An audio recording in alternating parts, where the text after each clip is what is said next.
এখন আছি আমি হচ্ছে পদ্মা নদীর পাড়ে।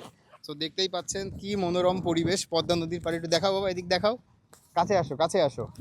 তো দেখতেই পাচ্ছেন কি মনোরম পরিবেশ আমাদের এই পদ্মা নদীর পাড়ে, ঠিক আছে। সো আমি আর আমার বাবা ঘুরতে চলে আসছি। সো দেখতেই পাচ্ছেন যে কি পরিমাণ পদ্মা নদীর ঢেউ প্লাস হচ্ছে মানুষ, ঠিক আছে। এখানে কিন্তু প্রচুর পরিমাণে জেলেরা আছে, যারা হচ্ছে কি বলে মাছ ধরার জন্য তাদের নৌকা রেডি করেছে। কালকে সকালে হচ্ছে মাছ ধরবে, মাছ ধরতে যাবে এই জেলেগুলা, ঠিক আছে। আচ্ছা, এই এই ছোট নৌকা নিয়েও কি মাছ ধরতে চান?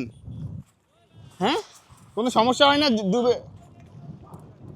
হ্যাঁ, কোনো সমস্যা হয় না? আচ্ছা, মানে কখনো মানে ডুবে ঠুবে যায় না ছোট নৌকা পদ্মা নদীতে? মানুষের ডুবে, আপনাকে ডুবে না? যাক, মানে ভালো লাগলো যে মানে এত ছোট নৌকা নিয়ে যে পদ্মা নদীতে দেখেন। আপনারা বুঝতে পারছেন কিনা, নৌকাটা কিন্তু খুবই ছোট, তারপরেও কিন্তু পদ্মা নদীতে মাছ ধরতে যায়। ড্রাইভার ভালো। ও আচ্ছা, এটা তো যে ইঞ্জিনে চলে না? ইঞ্জিনে চলে, আচ্ছা আচ্ছা।